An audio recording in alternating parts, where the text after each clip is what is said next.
दोस्तों हम लोगों ने 60 नंबर क्वेश्चन तक पहले देख लिया हुआ है। वो 61 नंबर प्रश्न दिया हुआ है, निम्नलिखित में से कौन से कर भारत में स्थानीय सरकार द्वारा एकत्र किया जाता है। देखिए हम लोग सीटेट का PYQ यानी प्रीवियस ईयर क्वेश्चन बना रहे हैं। SST पेपर 2 का यह क्वेश्चन है। देखिए क्वेश्चन में पूछ रहा है कि भारत में स्थानीय सरकार के द्वारा किस प्रकार के टैक्स को एकत्रित किया जाता है। देखिए जो हमारा पहला ऑप्शन दिया हुआ है वस्तु एवं सेवा कर, यह स्थानीय सरकार के द्वारा एकत्र नहीं की जाती है, यह केंद्र और राज्य सरकार द्वारा एकत्र किया जाता है। तो ये हमारा गलत हो जाएगा ऑप्शन क्वेश्चन के अकॉर्डिंग। यह किसके द्वारा होता है, तो केंद्र और राज्यों के द्वारा, ठीक है, एकत्र किया जाता है। और ऑप्शन डी जो दिया हुआ है आयकर, ये भी स्थानीय सरकार द्वारा एकत्र नहीं किया जाता है। यह किसके द्वारा किया जाता है, तो केंद्र सरकार के द्वारा।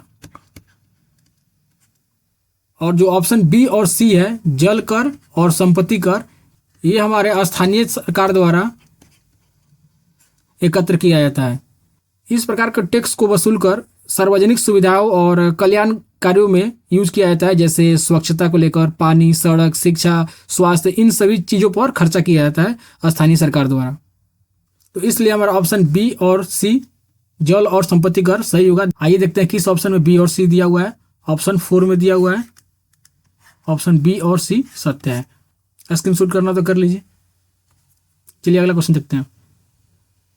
62 नंबर क्वेश्चन दिया हुआ है, ए और आर को पढ़िए और सही विकल्प का चुनाव करिए।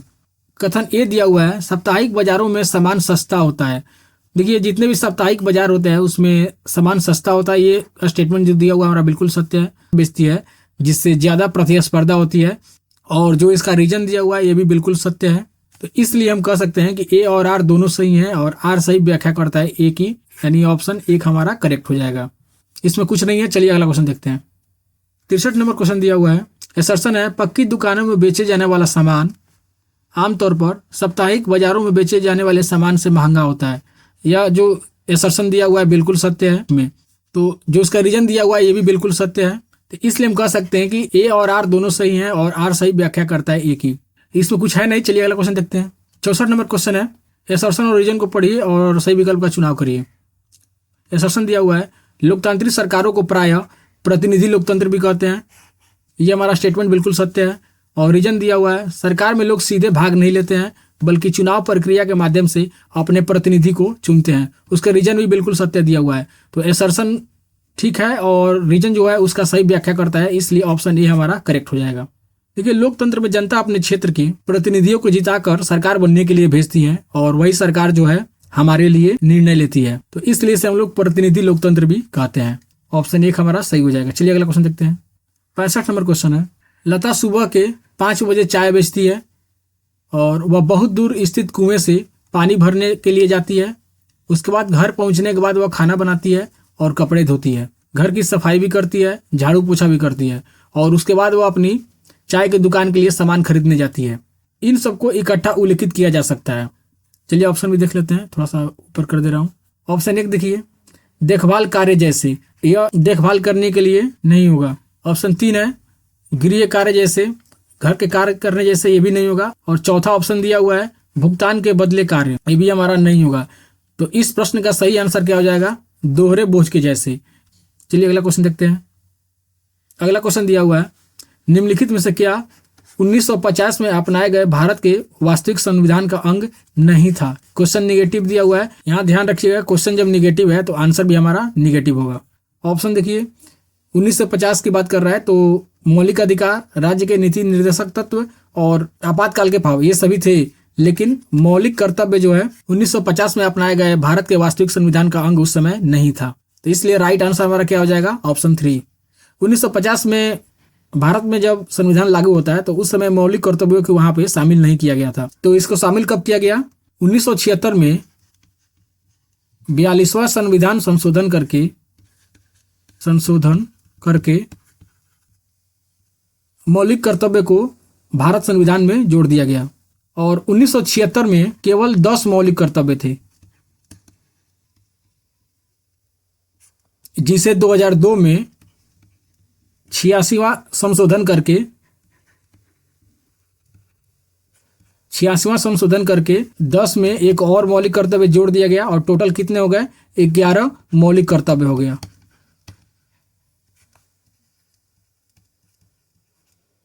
संविधान के किस भाग में है?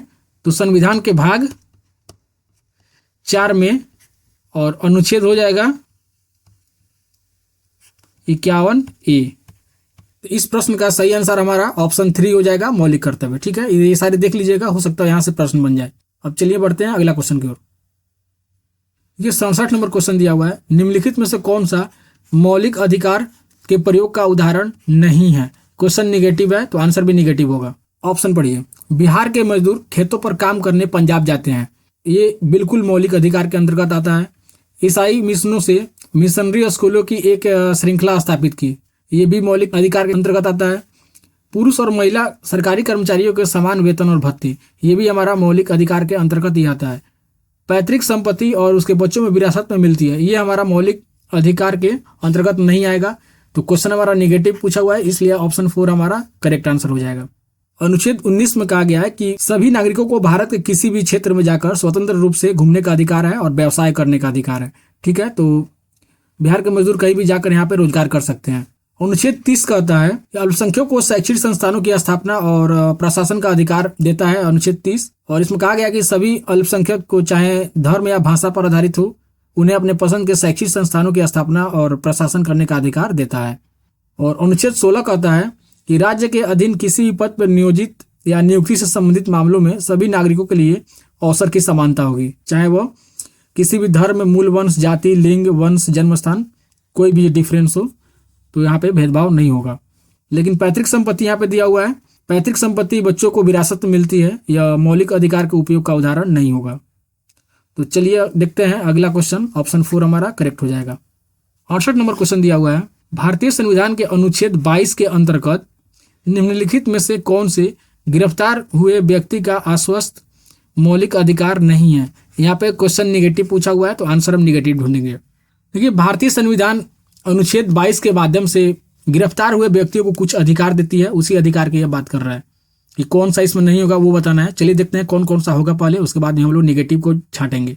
ऑप्शन ए देखिए, गिरफ्तारी के समय व्यक्ति को यह जानने का अधिकार है कि गिरफ्तारी किस कारण से की जा रही है। देखिए, अनुच्छेद 22 हमें अधिकार देता है कि अगर गिरफ्तारी हो रही है तो हमें जानने का अधिकार है कि किस कारण से हमें गिरफ्तारी किया जा रहा है। तो इसलिए यह जो स्टेटमेंट दिया हुआ है, यह लाइन दिया हुआ है, बिल्कुल सत्य है। गिरफ्तारी के 24 घंटों के भीतर मजिस्ट्रेट के सामने पेश होने का अधिकार, ये भी बिल्कुल सत्य है। पुलिस हिरासत में दिए गए इकबालिया बयान को अभिलिखित करने की जरूरत है और इसका प्रयोग आरोपी के विरुद्ध सबूत के तौर पर किया जा सकता है, ये हमारा बिल्कुल गलत है। क्योंकि अगर पुलिस हिरासत में व्यक्ति अगर लिखित कोई बयान देता है तो उसका प्रयोग हम आरोपी के विरुद्ध नहीं कर सकते हैं, तो इसलिए हमारा यह स्टेटमेंट बिल्कुल सही हो जाएगा प्रश्न के अकॉर्डिंग। चलिए अगला भी देख लेते हैं। 15 साल से कम उम्र के जो बालक हैं और जो महिलाएं हैं, उन्हें केवल सवाल पूछने के लिए थाने नहीं बुलाया जा सकता, ये भी बिल्कुल सत्य है। लेकिन क्वेश्चन यहाँ पे पूछा हुआ है कौन सा नहीं होगा, तो ऑप्शन सी यहाँ पे नहीं होगा, इसलिए ऑप्शन सी हमारा करेक्ट आंसर हो जाएगा। 69 नंबर क्वेश्चन दिया हुआ है, Amnesty International organisation of volunteers अभियान चलाता है, या किस प्रकार का अभियान चलाता है? तो एमनेस्टी इंटरनेशनल ऑर्गेनाइजेशन जो है, इसके जो स्वयंसेवक है, पूरी दुनिया में मानवाधिकारों के लिए अभियान चलाते हैं। पूरी दुनिया में मानवाधिकारों के लिए अभियान, ऑप्शन 1 हमारा सही हो जाएगा। इसकी स्थापना कब हुई थी? 1961 में हुई थी। और कहाँ हुई थी? तो लंदन में। और इसका मुख्यालय कहाँ है? तो यूनाइटेड किंगडम में है। तो चलिए देखते हैं अगला क्वेश्चन, ऑप्शन 1 हमारा सही हो जाएगा। अगला क्वेश्चन है, गेटवाइजेशन शब्द आमतौर पर निम्नलिखित में से कौन से इलाकों या क्षेत्रों के लिए दर्शाता है? देखिए, गेटवाइजेशन शब्द का मतलब होता है कि ऐसा इलाका या बस्ती जहां मुख्य रूप से एक ही समुदाय के लोग रहते हैं, और इसकी प्रक्रिया जो होती है सामाजिक, सांस्कृतिक और आर्थिक कारणों पर भी आधारित होती है। जैसे भय या दुश्मनी के कारण किसी समुदाय को एकजुट होकर रहने के लिए विवश रहना पड़ता है।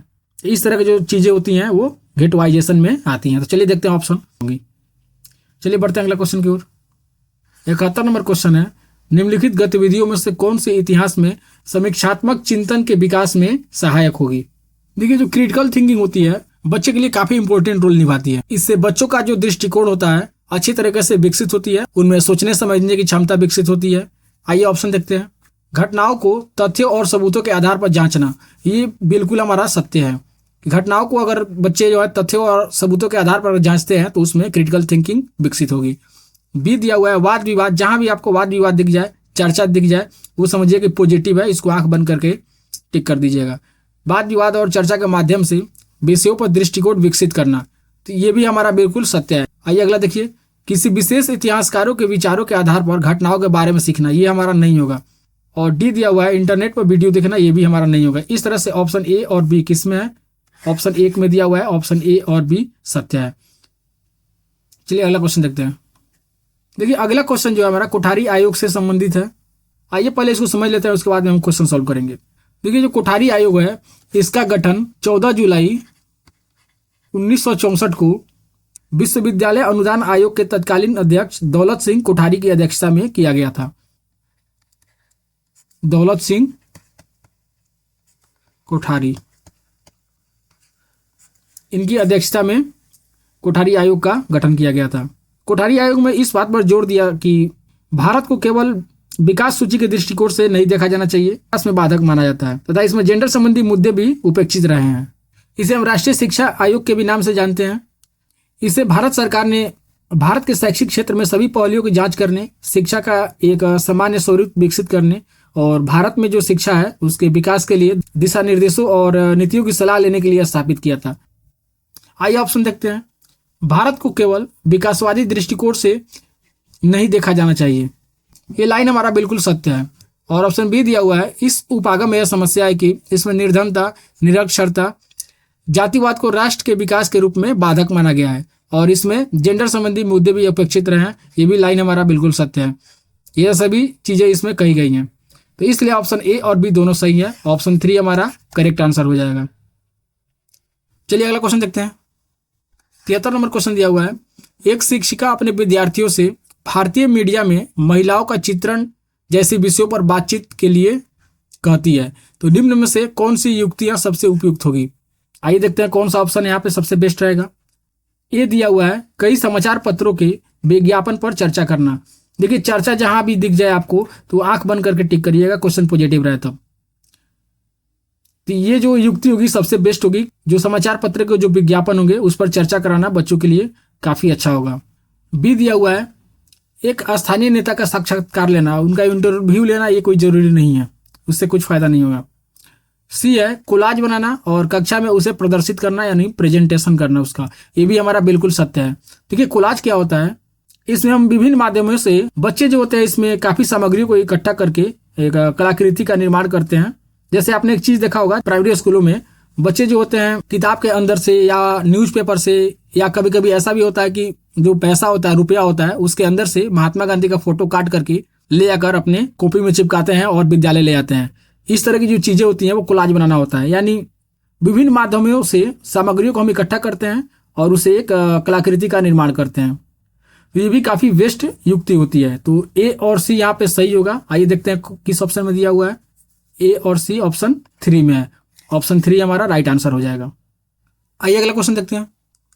अगला क्वेश्चन दिया हुआ है, छात्रों को जाति आधारित भेदभाव के जरिए उत्पीड़न के मुद्दे से परिचित कराने के लिए निम्नलिखित में से कौन सा संसाधन सबसे उपयोगी होगा?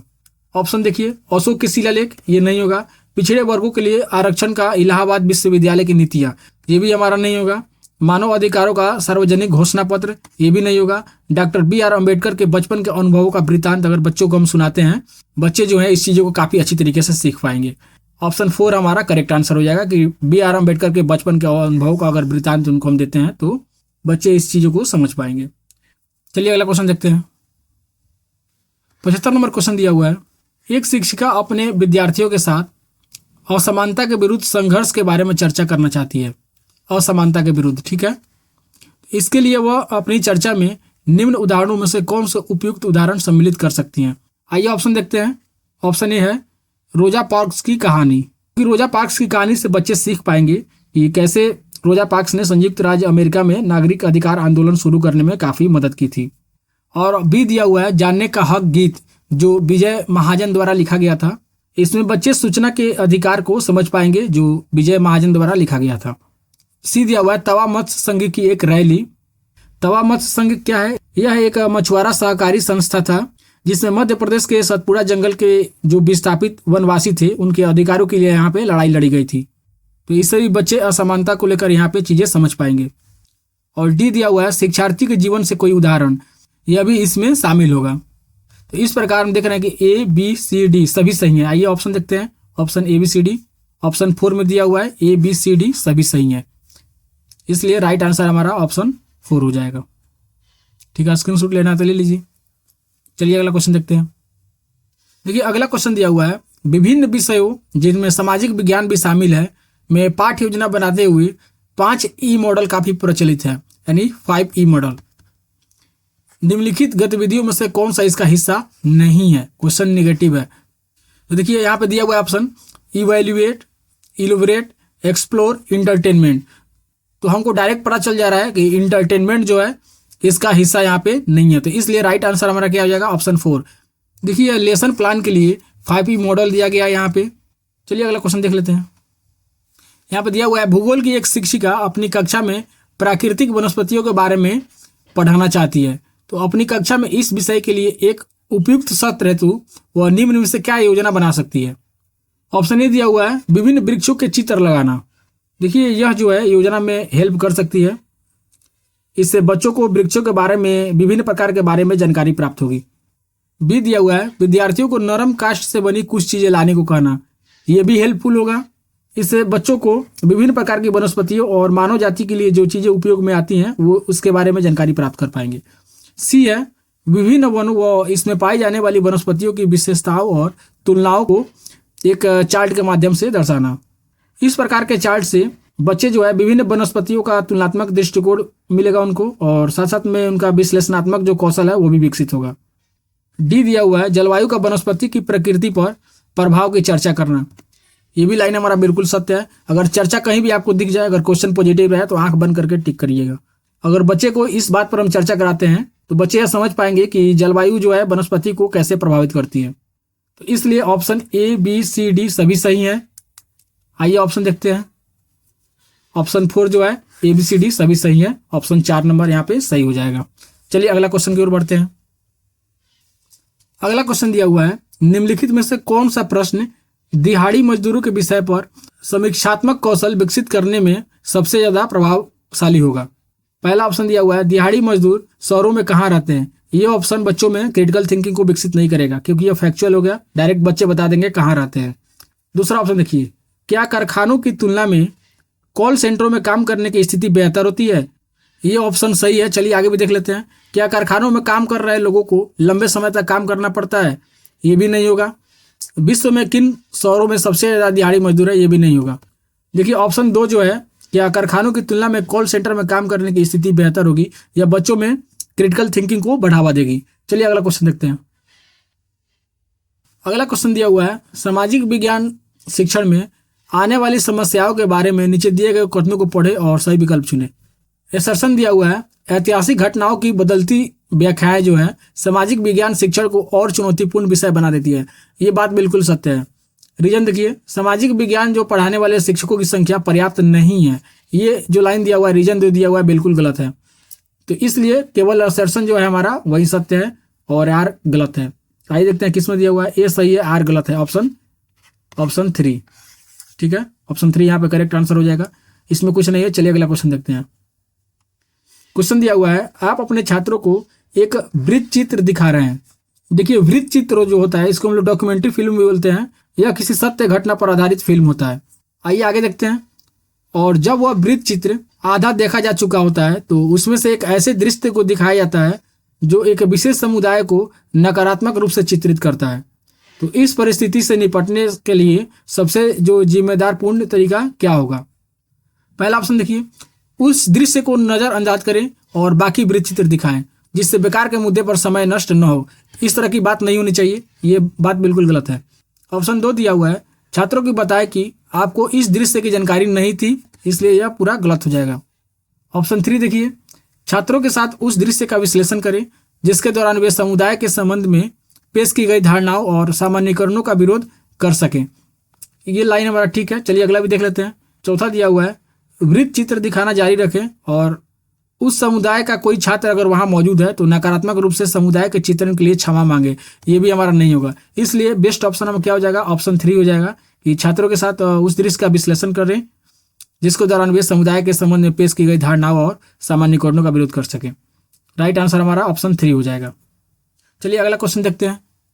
अगला क्वेश्चन देखिए, इतिहास के एक शिक्षक अपने छात्रों को बाबर के शासनकाल के दौरान हुए युद्धों के बारे में पढ़ाना चाहते हैं, तो निम्नलिखित में से कौन सा स्रोत जो है प्राथमिक स्रोत कहलाएगा। देखिए यहाँ पे स्रोत जो हो गए वो प्राथमिक और द्वितीयक दो। तो प्राथमिक स्रोत में क्या क्या आते हैं, घटना के गवाह द्वारा बनाए गए दस्तावेज या कलाकृतियां, डायरी, पत्र, साक्षात्कार, कविता, उपन्यास, नाटक, संगीत, ये जितनी भी सारी चीजें हैं यह सभी प्राथमिक स्रोत में आती हैं।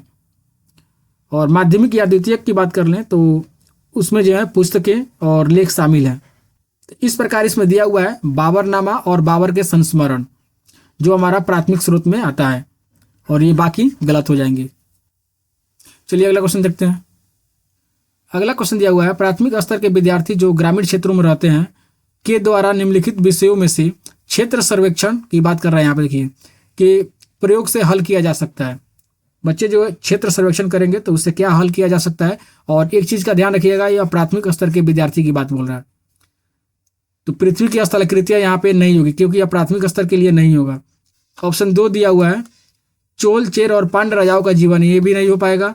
मंदिर वास्तुकला, ये भी नहीं हो पाएगा। कृषि संबंधी कार्य जो है ये हमारा राइट आंसर हो जाएगा। ऑप्शन 4 यहाँ पे करेक्ट हो जाएगा। चलिए अगला क्वेश्चन देखते हैं। क्योंकि यहाँ पे क्षेत्र सर्वेक्षण की बात बोल रहा है तो क्षेत्र सर्वेक्षण में कृषि संबंधी चीजें आ जाएंगी। अगला क्वेश्चन देखिए, यहाँ पे शैक्षिक उद्देश्य दिया हुआ है। क्वेश्चन पढ़िए, छात्र दीवानी कानून और आपराधिक कानून के उद्देश्यों के बारे में अपनी समझ को दर्शाएंगे। तो निम्नलिखित में से कौन सा प्रश्न इस शैक्षिक उद्देश्य को पूरा करने के लिए उपयुक्त है। यहाँ पर देखिए, यहाँ पे दीवानी कानून है और यहाँ पे आपराधिक कानून के बारे में बात कर रहा है। तो अगर दीवानी कानून क्या होता है, दीवानी कानून में व्यक्तियों के निजी अधिकार शामिल होते हैं, जैसे भूमि विवाद हो गया, संपत्ति विवाद हो गया, विवाह संबंधी मामले हो गया, तलाक या उत्तराधिकार संबंधी मामले हो गया, ये सभी किस में आते हैं, दीवानी कानून में आते हैं। वही अगर आपराधिक कानून की बात करें तो इसे हम लोग फौजदारी कानून भी बोलते हैं और क्रिमिनल लॉ भी इसे इंग्लिश में बोलते हैं। ठीक है, क्रिमिनल लॉ यह आपराधिक मामला होता है और सार्वजनिक रूप से अगर हम शांति भंग करते हैं तो उससे संबंधित मामला भी इसी में आता है। अगर इनमें मामलों की बात करें तो हत्या हो गया, चोरी हो गया, बलात्कार हो गया, हमला हो गया, धोखाधड़ी, डकैती, ये सारी चीजें किस में आता है, फौजदारी कानून में आता है क्योंकि यह आपराधिक मामला होता है। और दीवानी को हम लोग सिविल लॉ भी बोलते हैं, सिविल लॉ। आइए ऑप्शन देखते हैं। 4 नंबर ऑप्शन देखिए, दीवानी और आपराधिक कानून के तहत प्रभावित जो पक्ष है उसके द्वारा अपनाए जाने वाले चरणों में अंतर दर्शाने के लिए फ्लो चार्ट, ये नहीं होगा। ऑप्शन 3 देखिए, भारत में कानूनी व्यवस्था की विभिन्न शाखाओं का नाम लिखें और उसे परिभाषित करें, ये भी नहीं होगा। ऑप्शन 2 दिया हुआ है, पिछले 3 वर्षों के आंकड़ों का पता लगाकर अनुमान लगाया कि भारत में सामान्यतः अधिक मामले दीवानी कानून के हैं या आपराधिक कानून के तहत, ये भी नहीं होगा। ऑप्शन 1 देखिए, समाचार पत्र में उल्लेखित दुराचार चुनें और उन्हें कारणों सहित दीवानी या आपराधिक कानून के मामलों के रूप में वर्गीकृत करें। तो जो पहला ऑप्शन दिया हुआ है बिल्कुल सत्य दिया हुआ है, तो इसलिए राइट आंसर हमारा क्या हो जाएगा, ऑप्शन 1 हो जाएगा। चलिए अगला क्वेश्चन देखते हैं। अगला क्वेश्चन दिया हुआ है क्रिटिकल थिंकिंग से संबंधित क्वेश्चन है। निम्नलिखित सामाजिक विज्ञान प्रश्नों में से कौन सा विद्यार्थियों में समालोचनात्मक चिंतन को विकसित करने का अवसर प्रदान करता है। 3 ऑप्शन दिए गए हैं, आइए देखते हैं कौन सा ऑप्शन बेस्ट होगा। पहला दिया हुआ है, पंचायत और ग्राम प्रशासनिक अधिकारी या पटवारी का कार्य एक दूसरे से किस प्रकार संबंधित होता है। क्या बच्चे यहाँ पे क्रिटिकल थिंकिंग कर पाएंगे, तो यहाँ पे बिल्कुल कर पाएंगे, इसलिए ऑप्शन ए हमारा सही है। बी देखिए, आपके अनुसार ग्राम सभा का क्या महत्व है। क्या आपको लगता है कि ग्राम सभा की बैठक में सभी सदस्यों को भाग लेना चाहिए और क्यों। ये भी हमारा ऑप्शन बिल्कुल सही है, क्योंकि इस तरह के सवाल अगर बच्चों से करते हैं तो उनमें समालोचनात्मक चिंतन का विकास होगा। सी देखिए, ग्राम सभा और ग्राम पंचायत में क्या अंतर है। ये तो फैक्चुअल हो गया, यहाँ पे डायरेक्ट बच्चे याद करके आएंगे और उसको सुना देंगे, ये नहीं होगा। इसलिए ऑप्शन ए और ऑप्शन बी यहाँ पे सत्य है। ऑप्शन ए और बी किस में है, ऑप्शन 1 में है। आज हम लोग इतना ही प्रश्न रहने देते हैं। आज SST का हम लोग का लास्ट क्लास है, क्योंकि कल से आप लोगों का परीक्षा भी शुरू हो जाएगी। अभी भी आपके पास आज भर का समय है, तो आज में आप क्या क्या देखिएगा। जब तक मैं ये वीडियो अपलोड करूंगा रात हो गया रहेगा, तो उसके बाद में आप लोगों के पास समय होगा नहीं कि आप कुछ देख पाइएगा। तो आप लोगों के पास जो NCERT का ऑलरेडी जो वन लाइनर क्वेश्चन होगा, पहले से बना कर रखे होइएगा या किसी बुक में होगा, तो उसको आप लोग एक नज़र देखते चले जाइएगा। और हो सके तो टैग वर्ड को भी देख लीजिएगा। टैग वर्ड का जो क्लास है मैंने CDP में और SST में भी कराया हुआ था, क्योंकि टैग वर्ड से बहुत सारे क्वेश्चन सॉल्व हो जाते हैं। और इसके अलावा जो शॉर्ट वीडियो मैंने कराया हुआ था उसको आप लोग देख लीजिएगा। और उसमें सबसे इम्पोर्टेंट है जो घास स्थल के लिए जो क्वेश्चन जो बनाया गया है, लगभग 30 सेकंड का वीडियो होगा, आप लोग देख लीजिएगा, क्योंकि घास स्थल से बहुत बार प्रश्न आता है। अब PYQ के लिए आपके पास समय नहीं है। अब मैं नहीं कहूँगा कि PYQ जो आप सॉल्व करिए, क्योंकि जब तक मैं वीडियो अपलोड करूँगा तब तक रात हो गया रहेगा, उसके बाद में आपके पास समय नहीं बचेगा। तो चलिए क्लास को यहीं पे बंद करते हैं, और आप सभी के लिए बेस्ट ऑफ लक। आप लोग एग्जाम देकर आइए और कमेंट करके बताइए कि परीक्षा आप लोगों को कैसा गया। उसके बाद हम लोग लाइव सेशन में आकर चर्चा करेंगे कि किनका कैसा गया हुआ है।